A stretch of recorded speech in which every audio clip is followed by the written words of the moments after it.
Hello and welcome to another episode of Renting an Old Haunted Cottage. Now, we are getting into the spooky season, so what better than to step up the paranormal stories on this channel? So, if this is the first time that you are seeing this video, then I actually do have 4 previous episodes that kind of do have important characters and people who I'm going to keep referencing in these future videos because they were either witnesses or people I lived with or just people that have experienced things that have gone on in this house. So I highly recommend that you watch those 4 episodes so that you can get some context about who we're going to talk about in today's video. But if you are somebody who has already watched those episodes and you've been waiting for this episode to come out, then you know what's coming.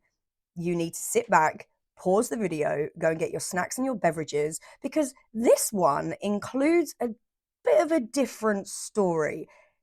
It is paranormal, but we're not talking about ghosts here. So, welcome, like I said, back, and this is episode 5. And like I said, I've got a bit of a story to tell you, which is 100% true in the eyes of the people who experienced it.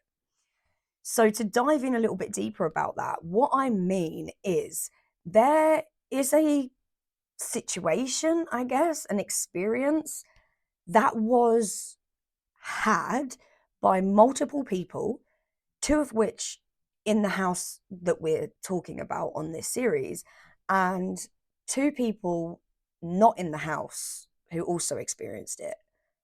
But there's a massive caveat to that. I'm one of the people who did not experience it. So this is coming from other people's first-hand experience told to me when I'm the only person who literally slept through it all. Like I said, this is a weird one. I don't really know where to start. So let me just take you back to when it happened and give you a little bit of context behind. So I have a friend who I've been friends with for a very long time, and we met in London when I moved from my hometown, went to London, looked for a job, and I met him at that work.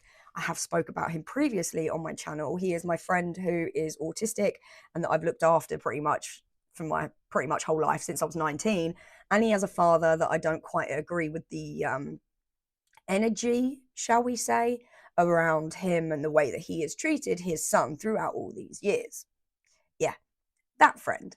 So because he has been friends with me since I've been 19 years old, Soy has met and been introduced to every single one of my partners, which hasn't been many because I was with John for 7 years.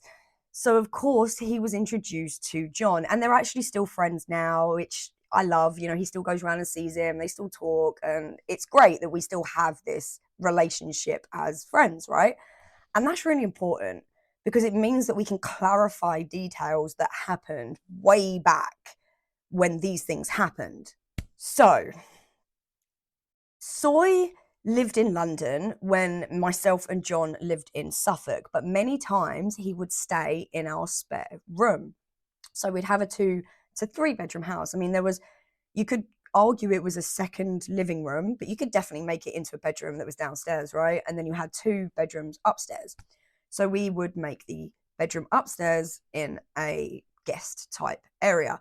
And side note, that was the bedroom that was attached to my neighbour's bedroom, who we both found out one day that either one of us wasn't moving furniture around at 2, 3 a.m., even 1 a.m. Like, I used to sit there in bed and think, what is she doing? Why is she moving furniture at like 2 a.m.? Because you would hear specific dragging chairs on a hard floor when she didn't even have hard floor. She had carpet, so did I. And then one day we spoke, I don't know how it happened, but we basically got to say, like, I must have said, what are you doing at like 2 o'clock in the night, like moving furniture? And she was like, what are you talking about? I thought you were doing that. And I'm like, oh, I'm getting shivers now, mate. So that was a great realization. So we're talking about that bedroom, okay? So already there's activity in that bedroom as well as our bedroom and downstairs and the whole fucking house, right? So Soy is staying in that bedroom, and I'm a late bloomer back then, right? Before I didn't really have a hold on my life. I wouldn't really get up until about 10:30, 11 in the morning. And Soy and John are early risers. So speaking to John when we were going over these voice notes, what happened was Soy had already woke up, come downstairs. And he was, because we tell him, obviously, you wake up first, feel free, mate, go downstairs, go and get yourself a drink, chill out, right? Our house is your house. So he would wake up, come downstairs. John would then wake up, probably around about 8:30, 9, and go and get his cup of coffee, sit down, and usually go on whatever social media like he was going on, like, and watch. He would always look at the news as well. I don't know why he did this. Terrible. Probably still does it. But he would look at the news every morning, like, and do all of that, right? So he'd do all that before I woke up because I don't do that and I don't want to hear about it. So anyway, that was all going on. And I was asleep upstairs and I didn't know of this conversation that was about to happen that I'm going to tell you. So basically, John comes downstairs, Soy's on the sofa. John goes get a cup of coffee, sits down, gets his phone, starts going through looking at the news. Out of nowhere, Soy turns around to John and says, "God, that was weird last night." And when Soy said that, it triggered a memory in John of a weird dream he had the night before, like that night, right? And then he was like, "Oh yeah." And Soy went on to say, he goes, "Yeah, there was like people moving in my room, like not actual people, but like shadows, like moving in the room, multiple." And John's like, "Oh, are you sure it wasn't a dream?" And he went, No, I was fully awake. I was fully awake while I saw this. And then I saw lights outside. And at this moment, John tells me that it was almost like he sort of gulped and was like, he then went to recite the dream that he had had. And he goes on to tell Soy that something weird happened to him that he thought in a dream. And again, this is so weird, right? And I can't wrap my head around it, but it's so weird. But anyway, what John says happened was that he saw lights outside in the garden, but the dream started with him in the kitchen, right? So, which is where the back garden is, right? So you've got the kitchen and you've got the back door that leads into the back garden. So his dream started with him in the kitchen. Apparently the back door was open and he was seeing lights in the sky. And oh man, I can even play, like, I don't even know whether I can find the voice message, but of him telling me like what he saw basically. And he said that he saw, when he looked up, a big ass UFO ship above our garden. And he said it was like the classic circle with the ring that had a light on the ring, right? And I'm like, right? And he says this thing was here, right? And it was just fucking hovering at our house, right? And bear in mind where, I've got to tell you this because it's quite important. I've literally just remembered this and clocked it. Where the back garden is and where John is saying he's seeing the ship, that's the same back window where Soy is. So he's upstairs in the bedroom, and where apparently he said that he saw lights in the garden would actually collaborate to that way, right? The same way of where it was. So John's saying that he's seeing this UFO and he's freaking the fuck out, right? And then all of a sudden, he says he sees it go from like being like this to doing this and then going and shooting off. And he thought it was weird at the time. He said he thought it was weird because it went like this and did that instead of just shoot off, right? And he was like, I don't know why he'd done that. Like, wouldn't it cause like more friction, like doing it that way? Anyway, he then goes on to explain, and this is where it gets really weird. He then goes on to explain that he then went down to we had an oven and we had a rug by the oven, right? Because it was hard floor, it's a cold cottage. I always used to want some sort of rug there, right? So I'd have this big red rug in front of the oven. And John said he remembers in his dream that he went down in front of this oven, laid in like a fetal position, and screamed, not for me, for Claire. Those of you who have seen episode 4 will know who Claire is. So he was very, very shocked at the fact that he didn't scream for help for me. He screamed for Claire. And this is where the story gets a little bit weirder. So the next day, we had a very old school landlord. They were farmers, and the way that we paid our rent was not through direct debit, it was not through standing order, it wasn't even through bank transfer. It was all cold hard cash. Of course it was. So every month we would go and get the cash out, and we would go and take it up to the landlord's house, which was literally like, if you saw episode I think 2, I'd showed you, it was kind of like right behind our house, right? Literally like 2-minute walk from our house up to the landlord's. So we had to go and pay rent. And this, you can't make it up. Like, I was there when this happened, okay? So bear in mind, I've been told the fact that Soy saw shadows in his room, multiple shadows in his room, and lights out the back garden. Luke's had a dream about lights in the back garden, seeing a UFO, freaking the fuck out, laying on this kitchen rug and screaming for Claire. Honestly, right? I'm like, what? Like, bear in mind, so when I said to you the caveat, yeah, bro, I didn't witness any of this.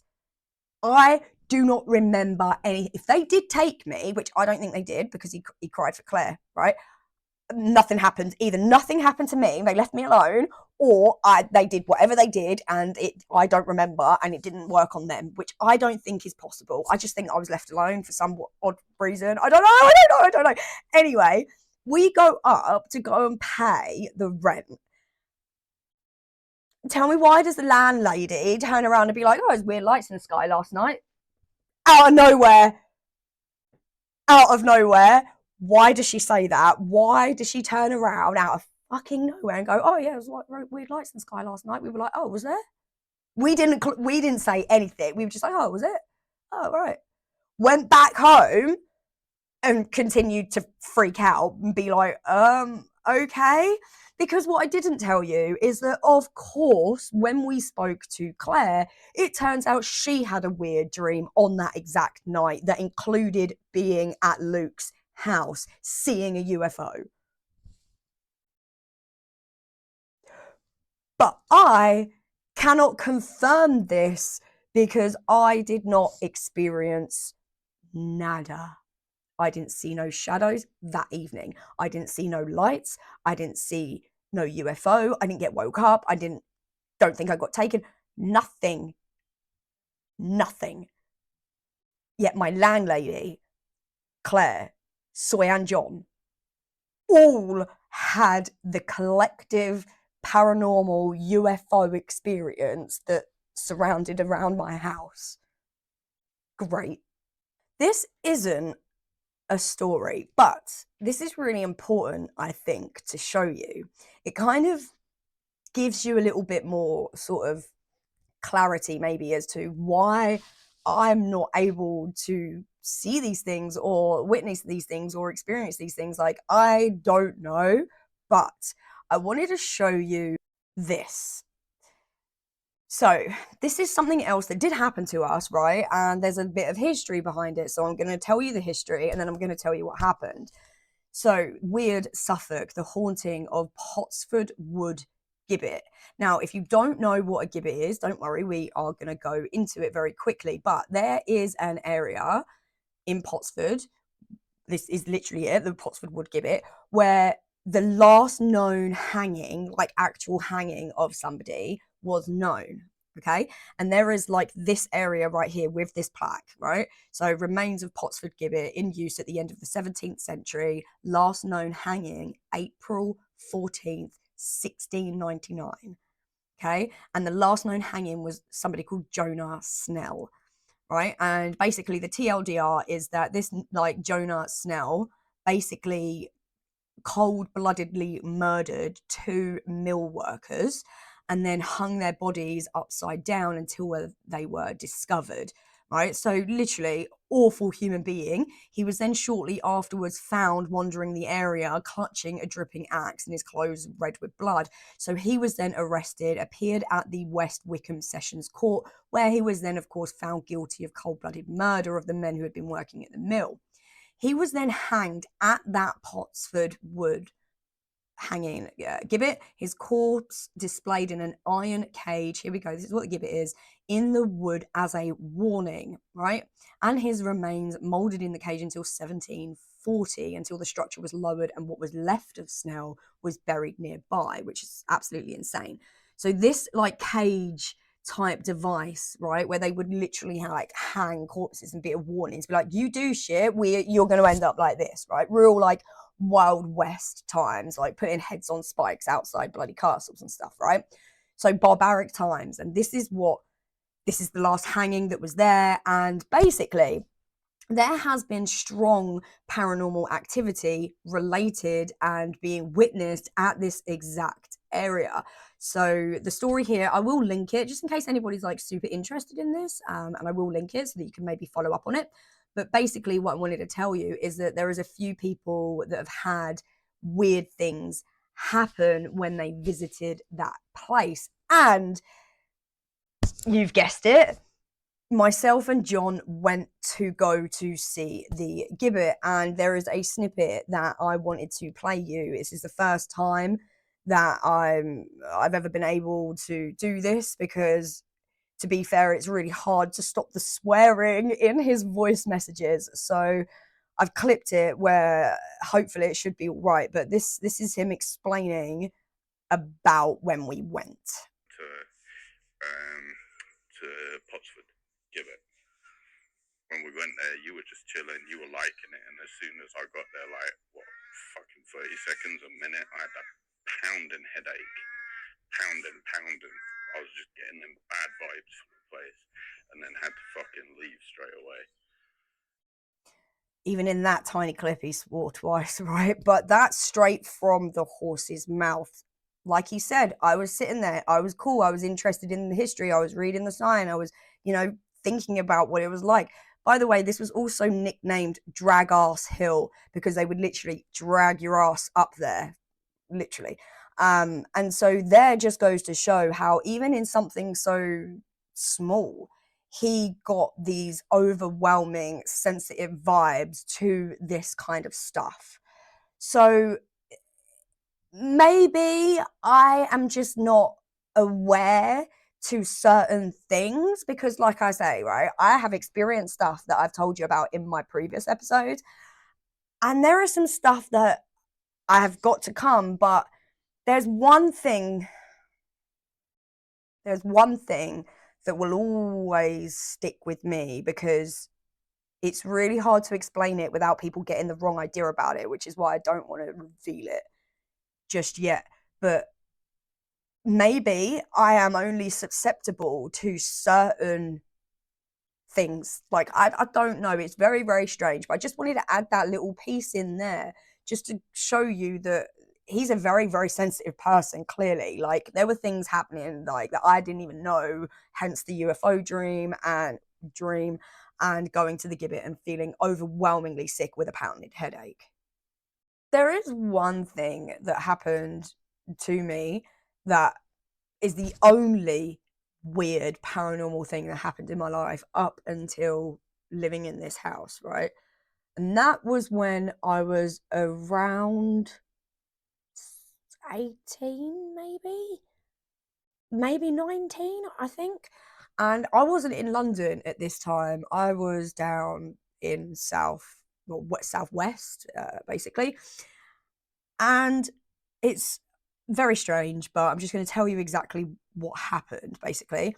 I was dating this guy, and he seemed a little bit shifty, but I wasn't, I guess, I was just young, I was naive, right? So I just kind of shrugged it off.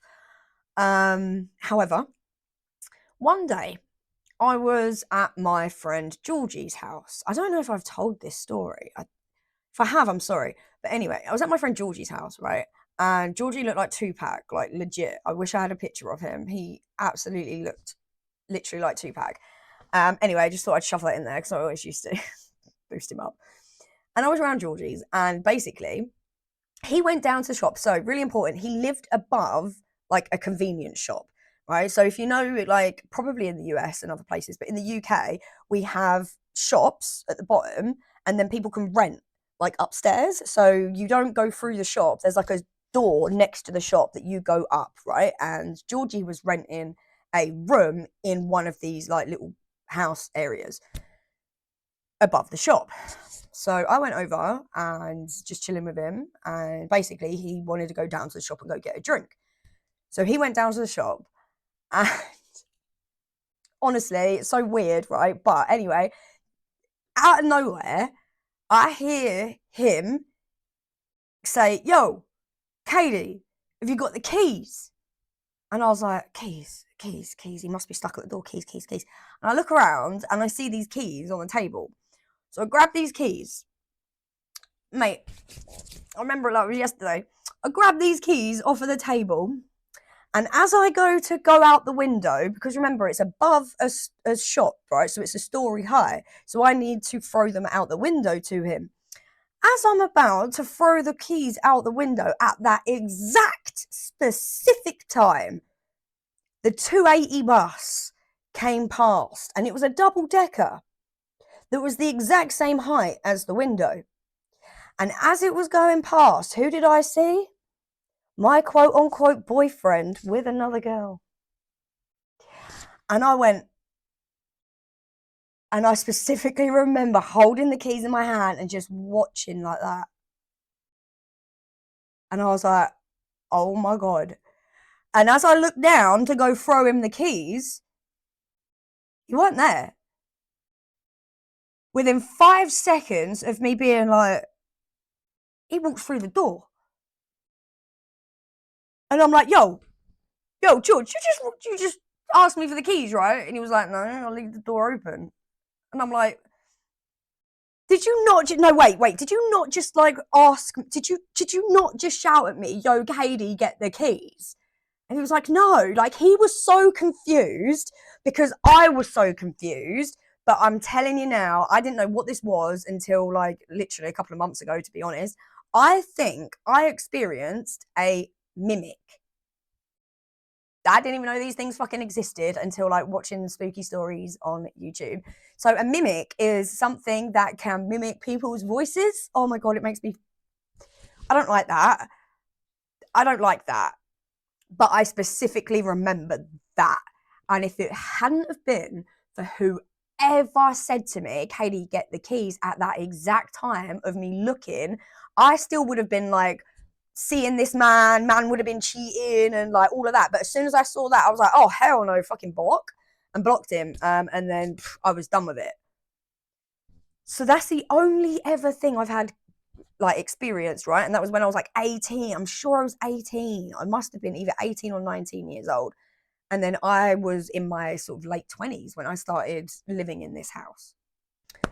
So I don't know what it is, but there is stuff that I can experience and stuff that I can't experience, I guess. But I wanted to bring this to you today as a new episode because it's, like I say, coming into spooky season. So let's step up the paranormal stories. I hope you've enjoyed this one, and there is more to come. If not on this haunted house that I lived in, I have mentioned and gave little clues, but I did work in a house that was super haunted as well. And I also have some video evidence. Well, people would say evidence, some other people would say it was dust. But I do have some other things to go with it. So stick with me. Keep liking it if you like it. Let me know if you like this sort of thing and what you think, like what any of this was. Because like I say, I didn't experience the UFO thing, but I did experience a mimic in my early ages. And then, I don't know. All I know is there's something out there that we don't know.